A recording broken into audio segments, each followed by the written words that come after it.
오늘의 사연 시작하겠습니다. 안녕하세요. 저는 30대 중반 남자입니다. 아내와는 결혼한 지도 벌써 6년이라는 시간이 지났네요. 연애를 하면서 이 여자가 아니면 내 미래는 상상도 못할 거라 생각을 했고, 결혼식장에서 당당히 신랑 입장을 할 때라든지 신혼집 공사가 끝난 아파트에 처음 들어서서 두 손을 꼭 붙잡고 집 안으로 들어설 때 정말 제 아내와 평생을 행복하게 백년해로할 것이라는 걸 믿어 의심치 않았습니다. 바늘과 실 마냥 어디를 가든 둘이 꼭 붙어 다닐 거라 생각했던 저희 신혼생활은 생각보다 금방 끝나버리고 말았네요. 맞벌이 부부를 생각하고 결혼을 했는데 결혼 6개월이 지나니 아내가 더는 힘들어서 못하겠다며 회사를 그만두고 전업주부로 하겠다고 나섰습니다. 저는 조금 당황스러웠습니다. 아직 갚아야 할 대출도 남아있고 아이가 생긴 것도 아닌데 너무 이른 것 아니냐고 조심스럽게 물었죠. 그러자 아내는 기다렸다는 듯이 대학 동창 누구는 옆집 사는 누구는 하면서 자기가 아는 사람 이름을 하나씩 대기 시작했습니다. 그 애들은 결혼하고도 회사는커녕 집에서 손에 물 한 방울 안 묻히고 편하게 산다는데 자기는 왜 돈까지 벌고 집안일까지 해야 하냐면서 둘 중에 하나만 하겠다는 겁니다. 그 말을 듣는 순간 가슴 한구석이 서늘해졌습니다. 사랑이라는 감정은 서로를 위하는 마음에서 피어나는 것 아니었나요? 어째서 우리의 사랑은 남들과의 비교 속에서 저울질 당해야 하는 걸까? 그런 생각이 들더군요. 당장 매달 꼬박꼬박 나가는 대출금을 생각하니 아내가 하루라도 더 일을 해주는 게 좋겠다는 생각이 들었습니다.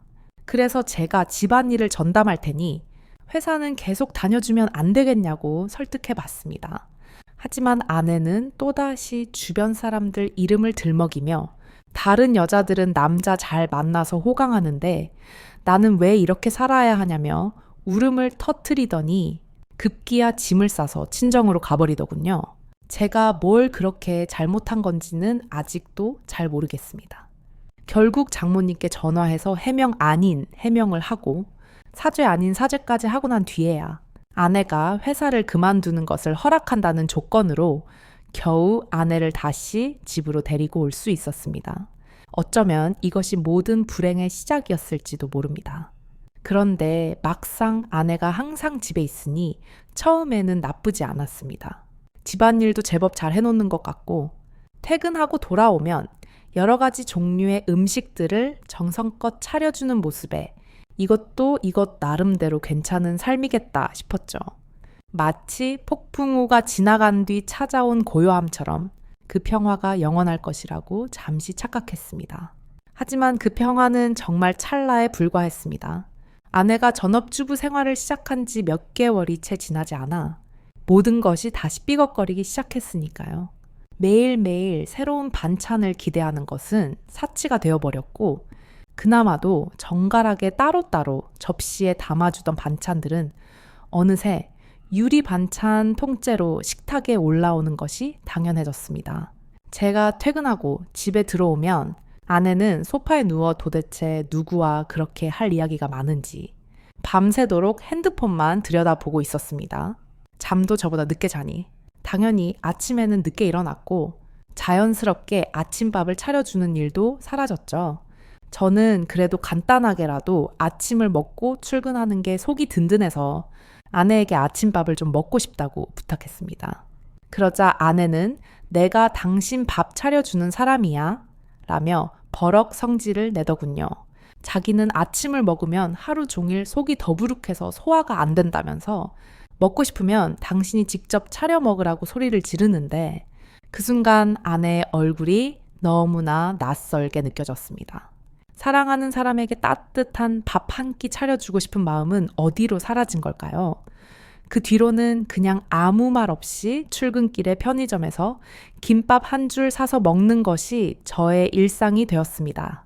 그때까지만 해도 저는 그저 아내가 전업주부 생활에 권태를 느끼는 것이라고 조금 예민해진 것뿐이라고 애써 생각하려 했습니다. 하지만 아내는 밥을 먹을 때조차 저와 눈을 마주치지 않고 핸드폰 화면만 쳐다봤고 밤에 잠자리에 들 때면 마치 제가 잠들기만을 기다리는 듯이 눈치를 살피는 모습이 자꾸만 신경 쓰였습니다. 특히 제가 무심코 아내의 등 뒤를 지나갈 때면 핸드폰에 정신이 팔려 있다가도 화들짝 놀라며 화면을 감추는 행동을 반복했습니다.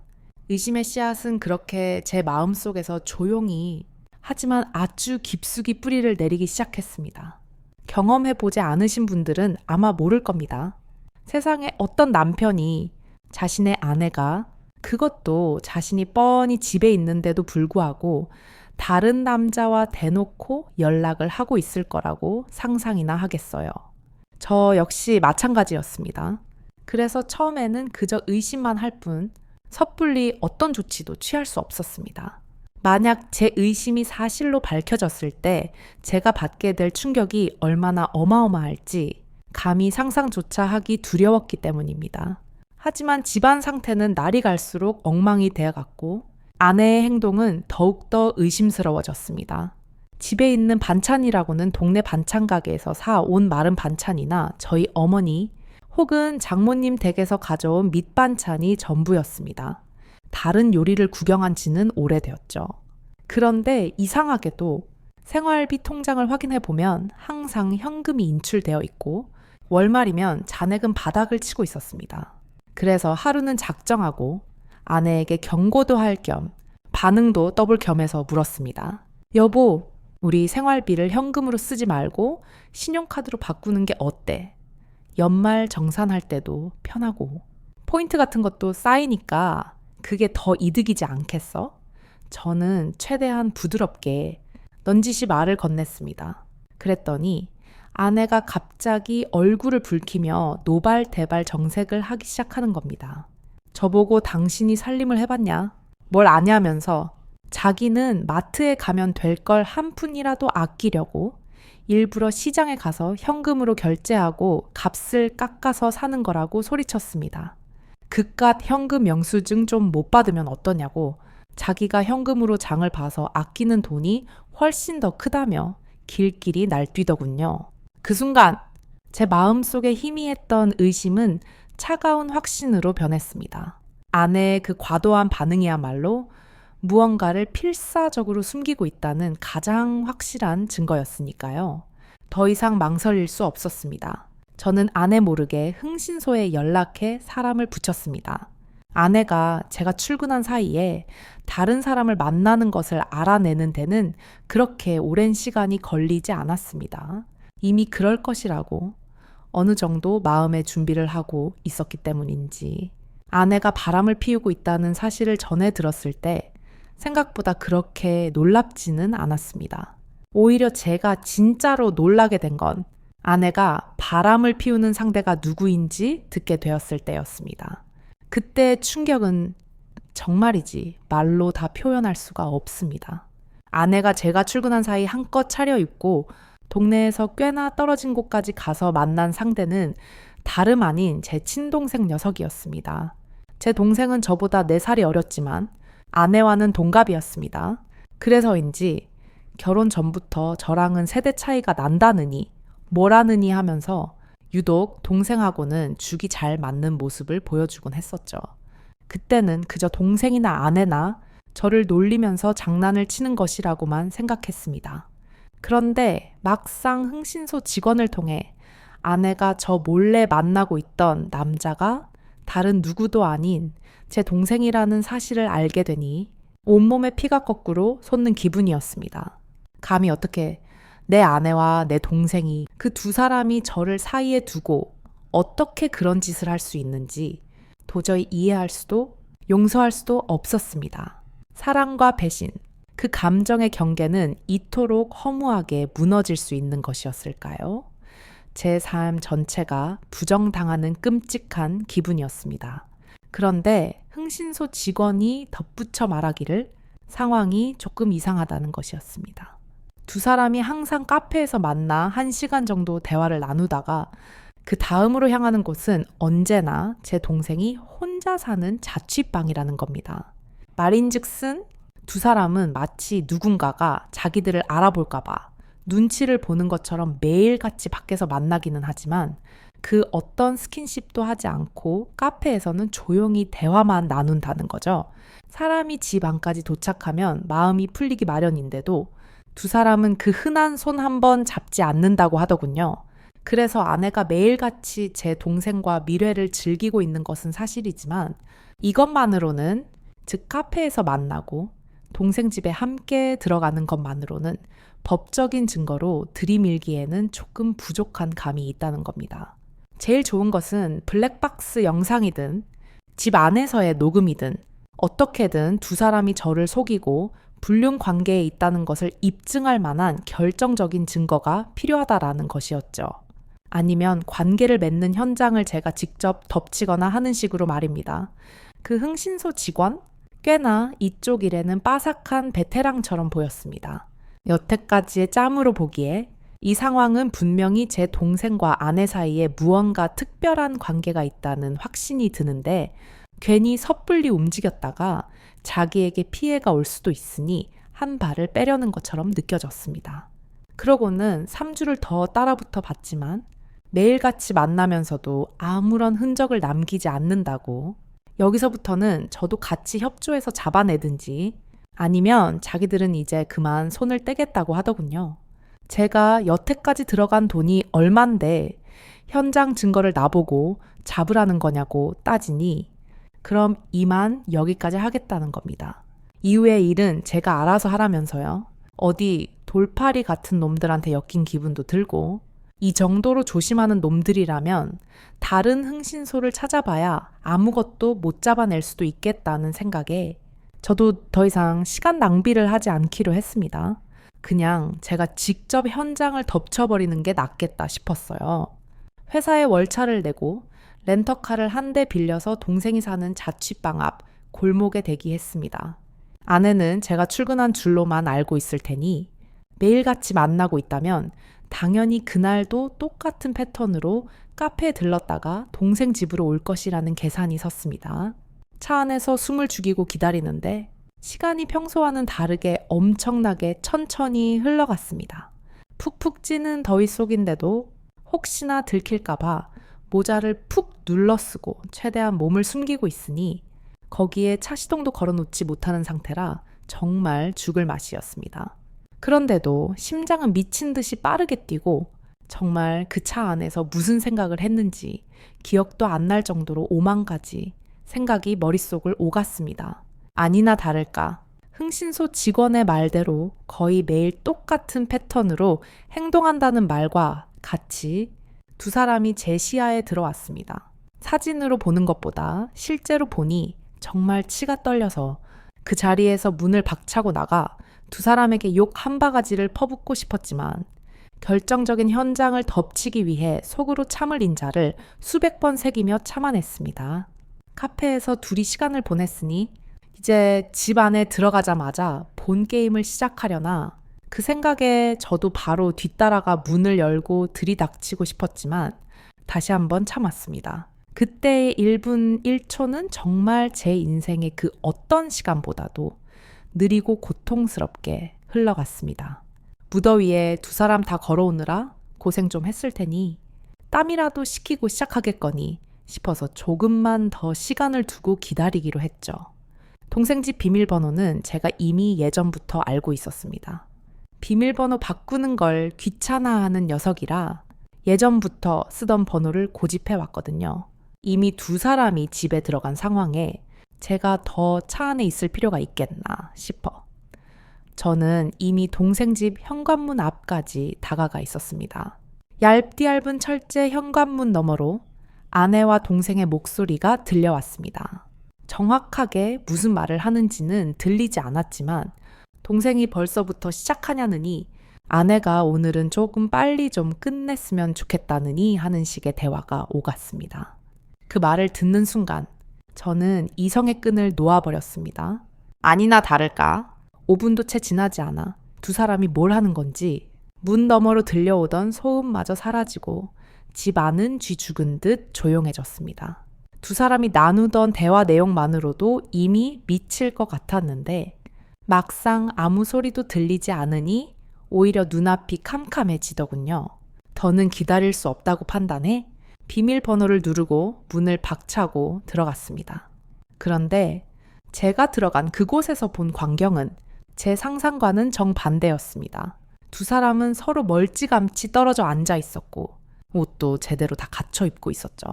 오히려 문을 부술듯이 열고 들어간 제가 더 당황스러운 상황이었습니다. 지금 뭐 하는 거야? 라고 크게 외치며 들어갔는데 오히려 제가 민망하고 무안해지는 상황이 되어버렸습니다. 아내는 집에서 재택근무 형식으로 일을 할 수 있게 인터넷 쇼핑몰 사업을 구상 중이었고 그 과정에서 컴퓨터에 능숙한 제 동생에게 도움을 받고자 그동안 동생을 만나왔던 것이라고 했습니다. 제가 동생과 아내에게 몹쓸 짓을 하고 만 상황이 되어버린 겁니다. 그 뒤는 상상에 맡기겠습니다. 저는 손이 발이 되도록 싹싹 빌어야 했습니다. 아무리 의심할 만한 정황이 있었다고 해도 어떻게 친동생과 아내를 그런 사이로 의심할 수 있느냐고 동생에게 한 소리, 아내에게 한 소리 듣고 나아가서는 저희 어머니에게까지 이 사실이 알려져 호되게 꾸중을 들었습니다. 장모님께는 아주 가루가 되도록 욕을 얻어먹었죠. 졸지에 저는 아내와 친동생 사이를 의심하는 의처증 환자가 되어버렸습니다. 그 후유증은 생각보다 엄청났습니다. 아내와는 서로 말 한마디 하지 않는 냉전 상태에 들어갔고 집안의 공기는 얼음장처럼 차가웠습니다. 그렇게 되니 너무 억울하더군요. 저는 분명히 배신당한 피해자라고 생각했는데 어째서 제가 죄인 취급을 받아야 하는지 이해할 수 없었습니다. 그래서 아내의 뒤를 캘 때 고용했던 그 흥신소 직원을 다시 찾아가 따졌습니다. 당연히 그는 자기는 아무 잘못 없다며 잡아떼고 책임을 회피하려 할 줄 알았는데 의외의 반응을 보였습니다. 흥신소 직원은 의뢰 비용은 전액 환불해 주겠다면서도 자기는 억울하다고 했습니다.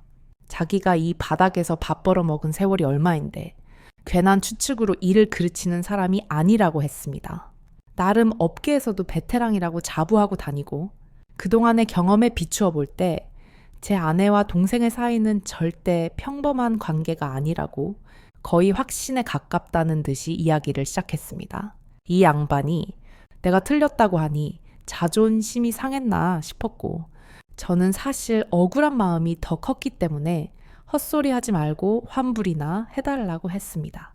그런데 그 양반이 흔쾌히 환불을 해주겠다고 했다가 갑자기 자기에게 짧게는 2주, 길게는 2달만 시간을 더 달라고 하더군요.